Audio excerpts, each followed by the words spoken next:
The Stanley Cup and NBA Finals are on this weekend at Walters Sports Bar. Walters is located across the street from Nationals Park. Whether you're a world-class athlete or a podcaster like me, we all understand the importance of mental and physical well-being and proper recovery for top-notch performance.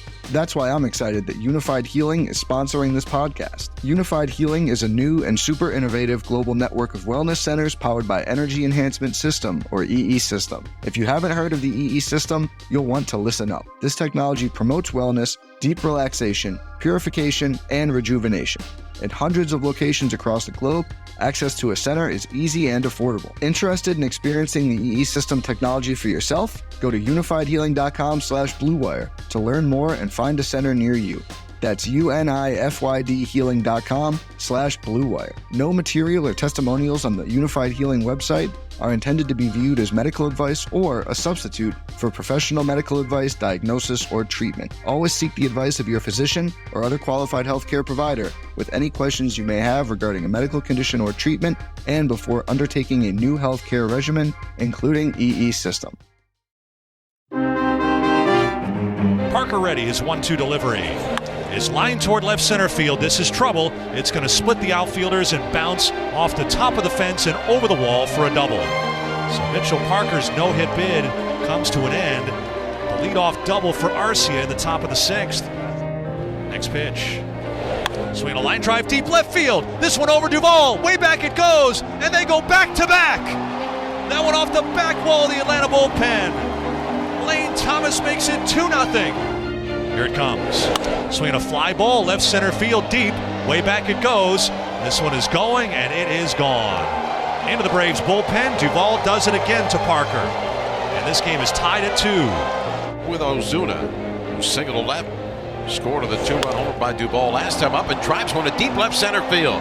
This is way back. Going, and gone. Goodbye. A gigantic home run for Marcell Ozuna. His National League leading 18th of the year. And the Braves have put up 3 runs here in the top of the 8th inning. And it's now Atlanta 5 and Washington 2.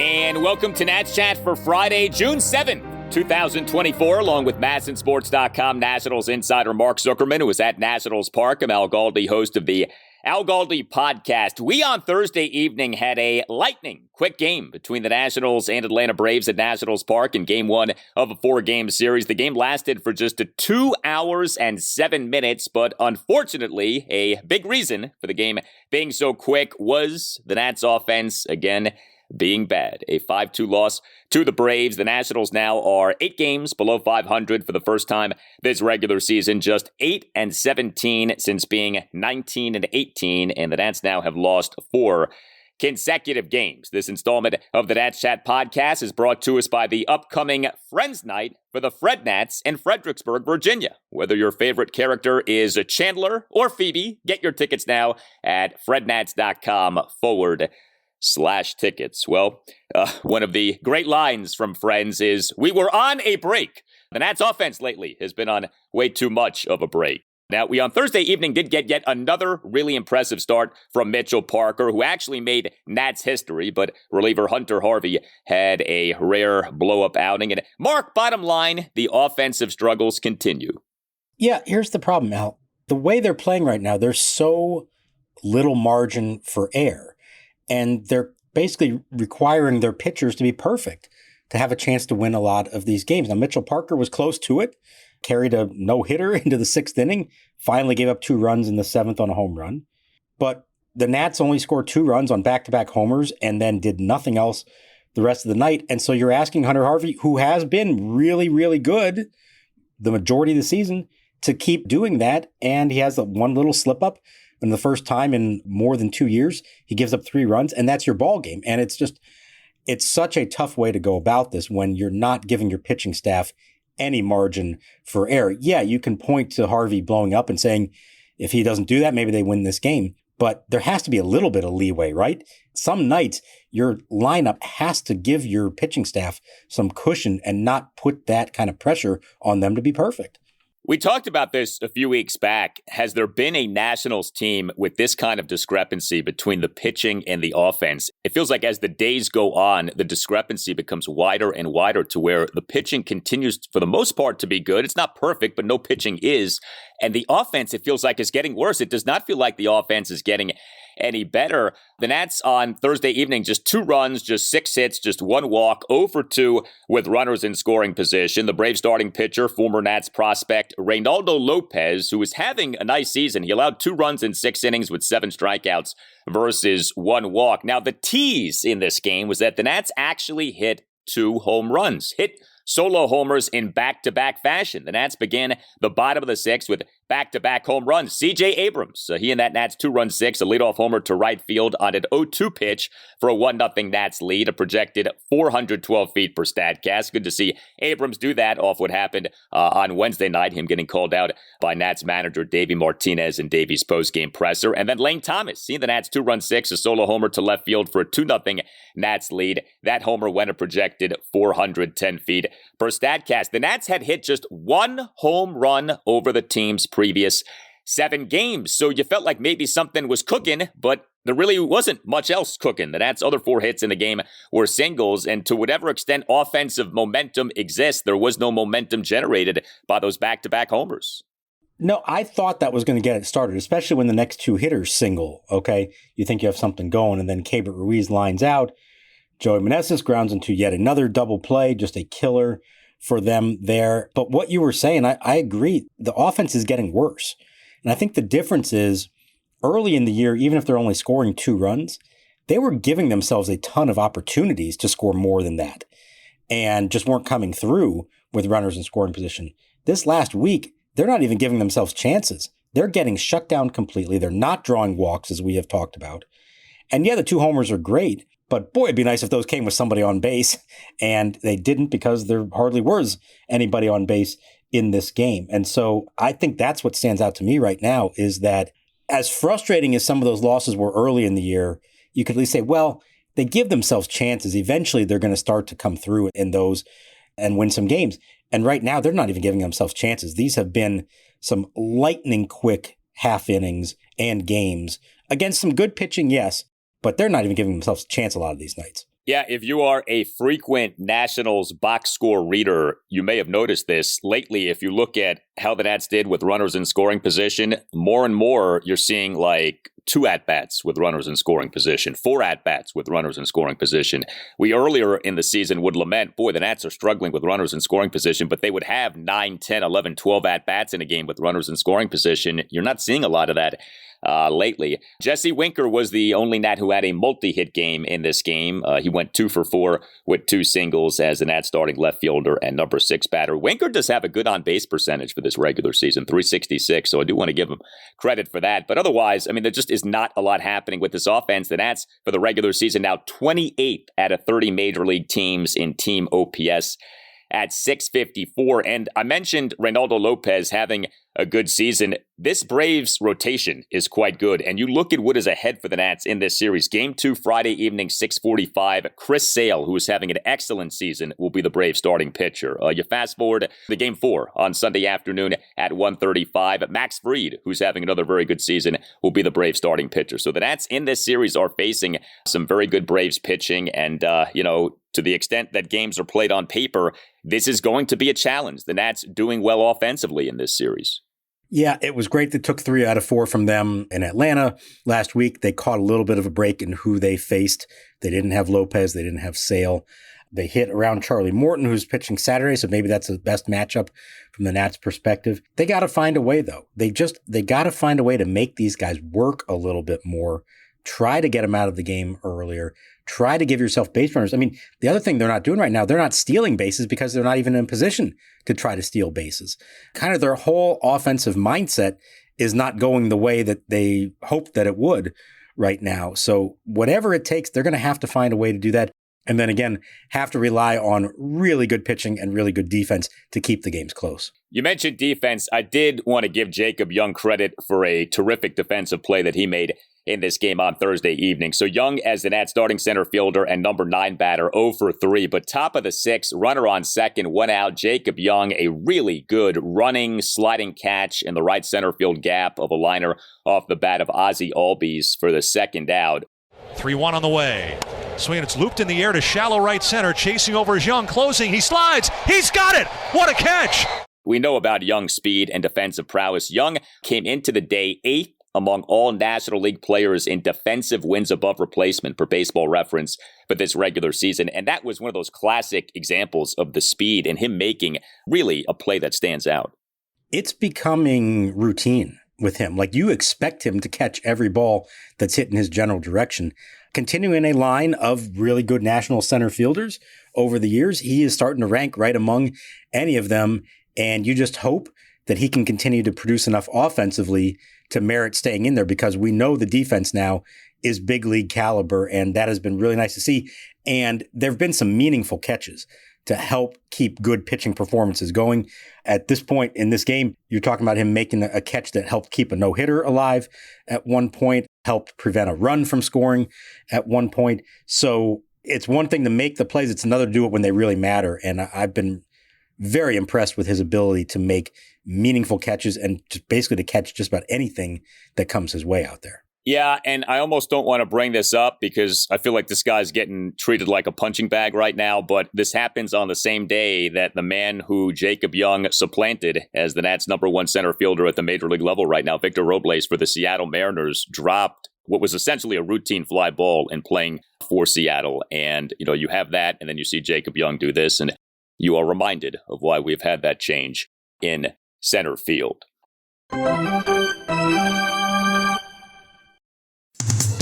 Fredericksburg Nationals. When it comes to fun, we hit a home run. It's Friends Night at Virginia Credit Union Stadium, presented by Colonial Internal Medicine Associates. Whether your favorite character is Chandler, Ross, Joey, Monica, Rachel, or Phoebe, get your tickets now at frednats.com/tickets for this fun night at the ballpark.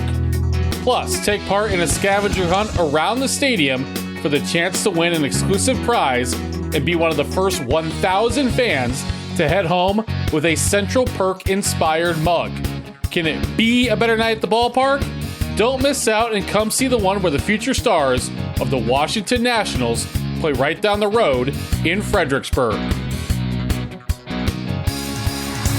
Fredericksburg Nationals. When it comes to fun, we hit a home run.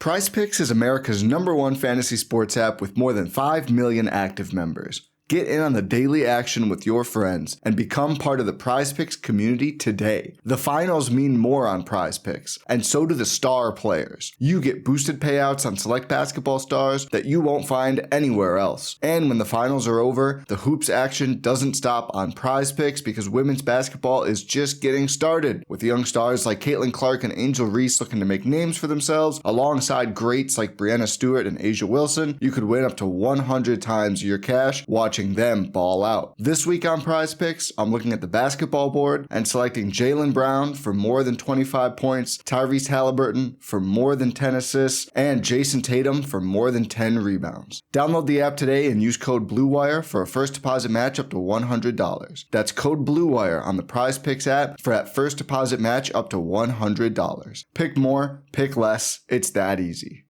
Think you know the Brooks Ghost? Think again. Introducing the all-new, better-than-ever Ghost 16. Now with nitrogen-infused cushioning for lightweight, supreme softness that feels good every step, every street, every single day. So go ahead, take your daily joyride in the all-new nitrogen-infused Ghost 16. It'll turn your everyday miles into everyday endorphins. Let's run there. Head to brooksrunning.com to learn more.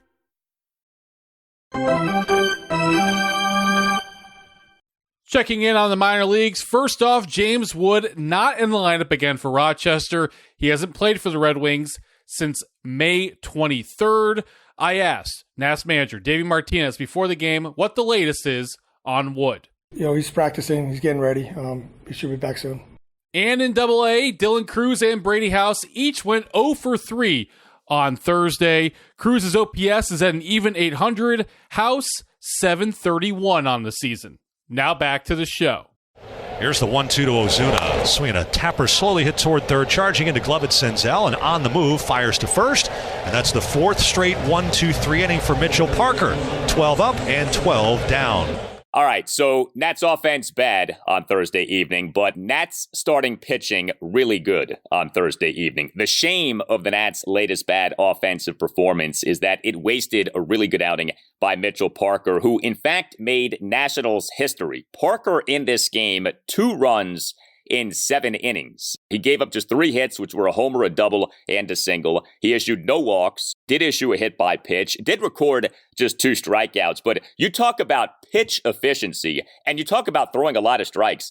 Mitchell Parker, over 7 innings, threw a remarkable 71 pitches. That was it. And how about the strikes to balls ratio? 50 strikes versus a mere 21 balls. Parker did not allow a run until giving up a 1-out first pitch 2-run homer by Adam Duvall to left center field in the top of the 7th to tie the game at 2. The homer went a projected 404 feet per Statcast, but that was basically the only mistake by Parker in this game. And I mentioned him making Nats history. He becomes the first pitcher for the Nats since the franchise came to Washington, D.C. to allow 3 earned runs or less in each of his first 10 Major League regular season starts. Steven Strasburg and the immortal Mike O'Connor each did that through 9 starts. But that is a really impressive accomplishment that Mitchell Parker achieved in this game.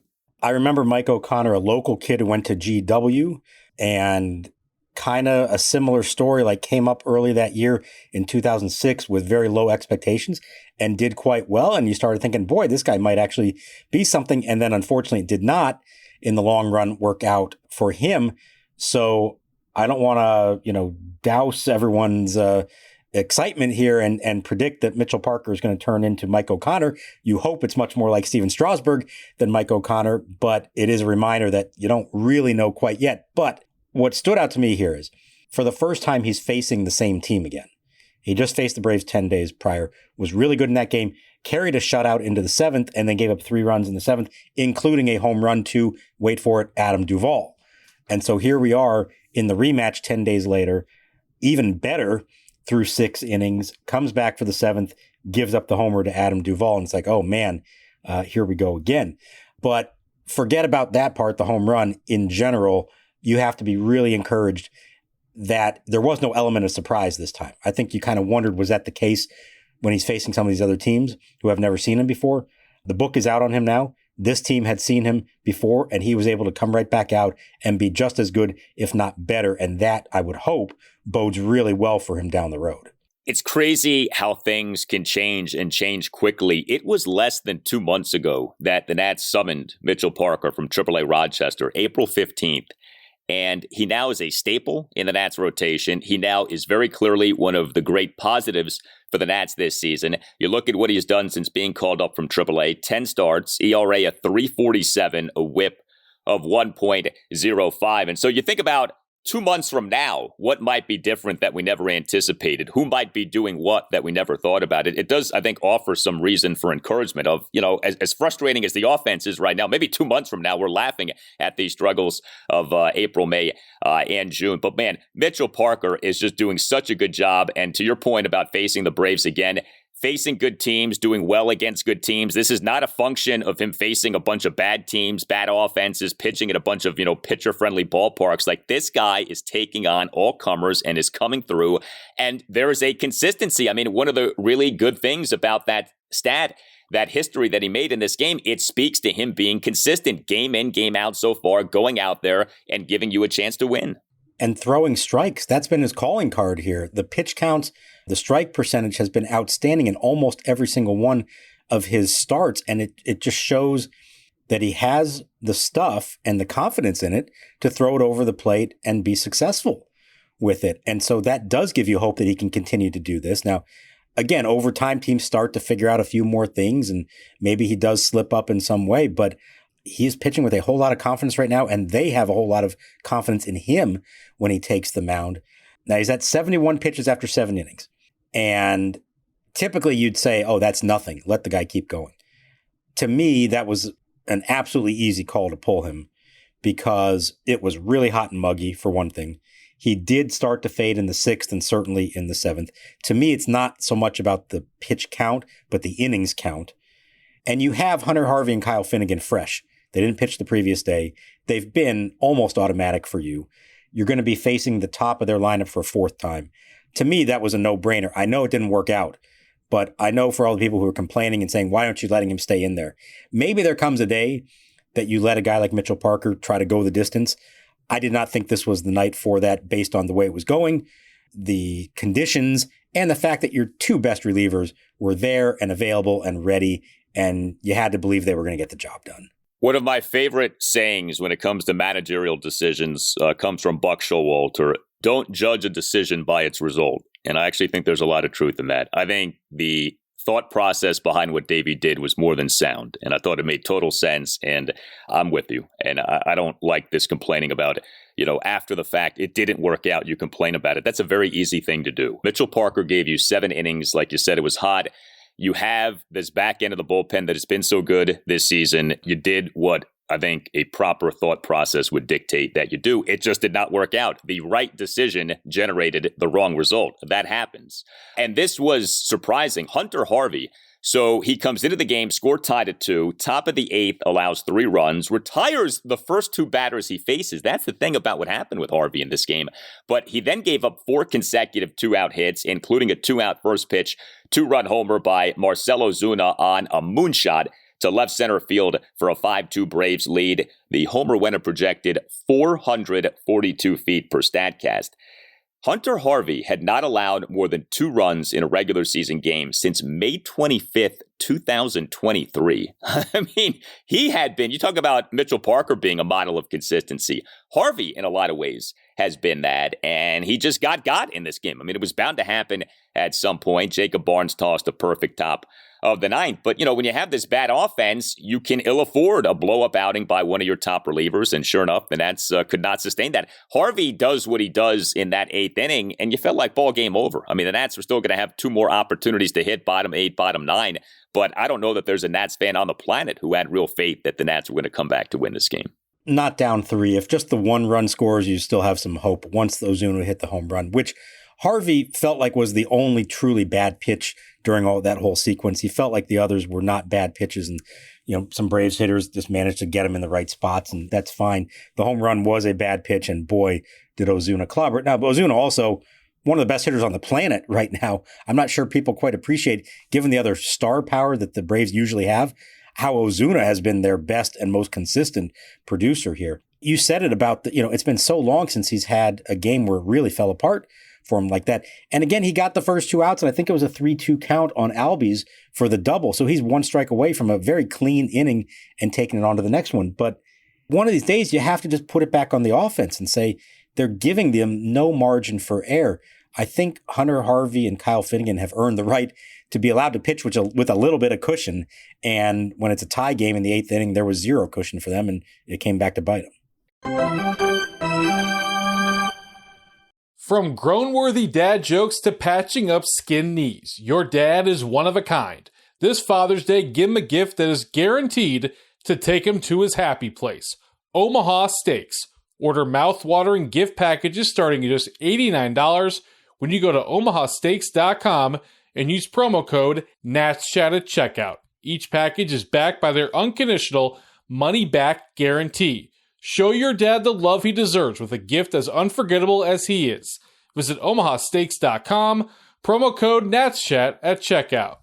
Hey guys, it's Al Galdi for Window Nation, which has another great offer for listeners of the Nats Chat podcast. Window Nation is extending its semi-annual sale, 50% off all window styles, plus 0% interest for 5 years, and an additional bonus if you schedule an appointment between now and the end of this month. Call 866-90-NATION or visit windownation.com and tell Window Nation that Al Galdi sent you. Window Nation windows are the best. Add to the look, feel, and value of your home. Every Window Nation window undergoes a 50-point inspection before the window leaves the Window Nation factory. And know that Window Nation's vinyl windows can do everything that wood or composite windows can do, and at a fraction of the cost of wood and composite windows. Take advantage of this offer for listeners of the Nats Chat podcast. 50% off all window styles plus 0% interest for 5 years, and an additional bonus if you schedule an appointment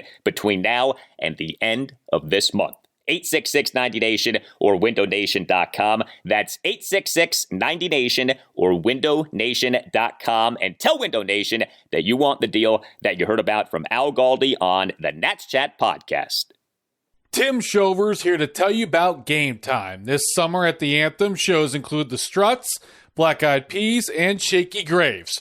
If you're interested in finding tickets to any of these shows, make sure to check out the Game Time app. Game Time is the only ticketing app that gives you the complete peace of mind with your purchase.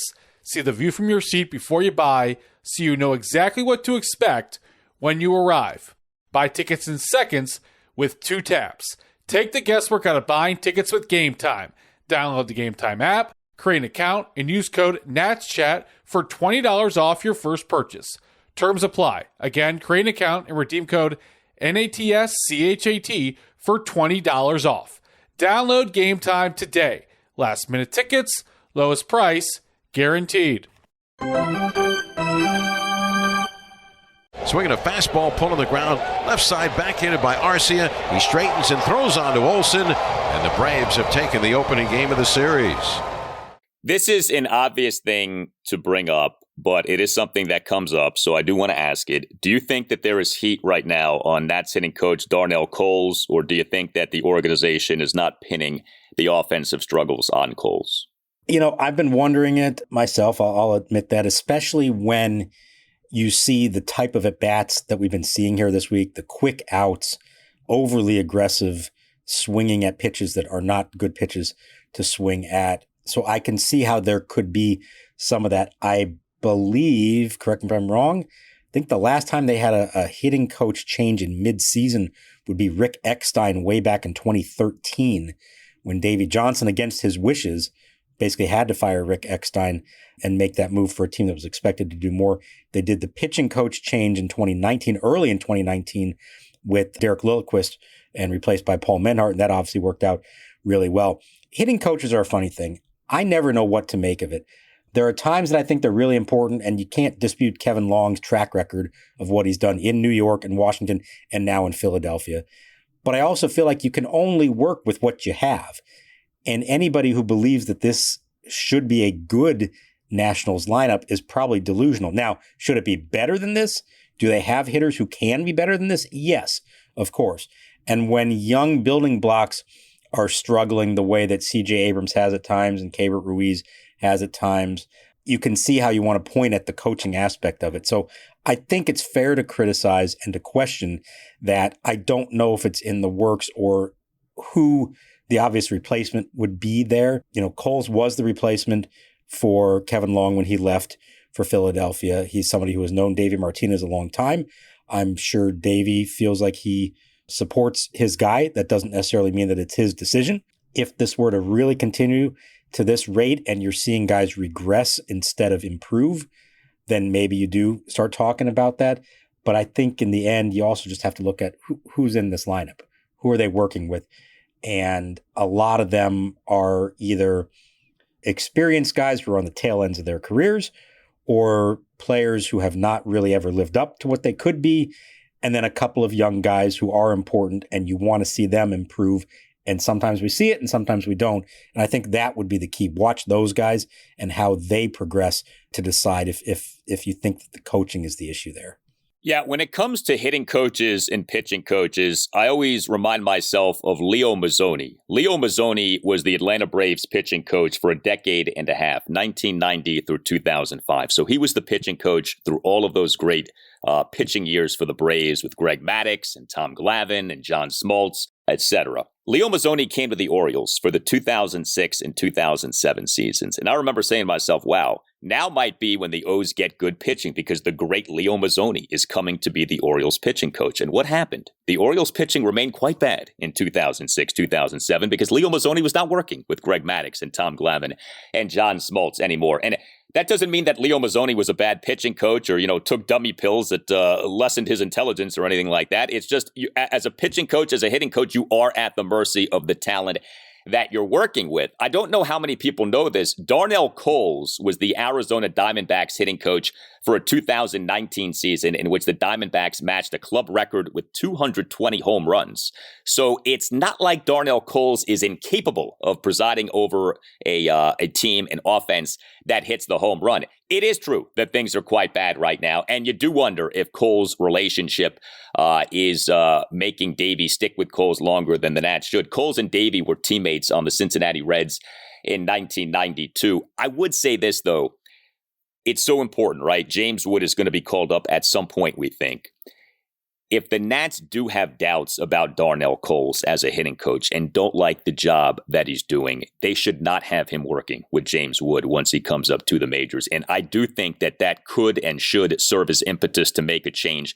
If you don't think that he's doing a good job, you don't think he is a good hitting coach, get him away from James Wood, okay? Get him away from your Lamborghini, your Ferrari of a prospect once he gets brought up to the majors. So I do wonder if that might factor into what is ultimately decided with Darnell Coles.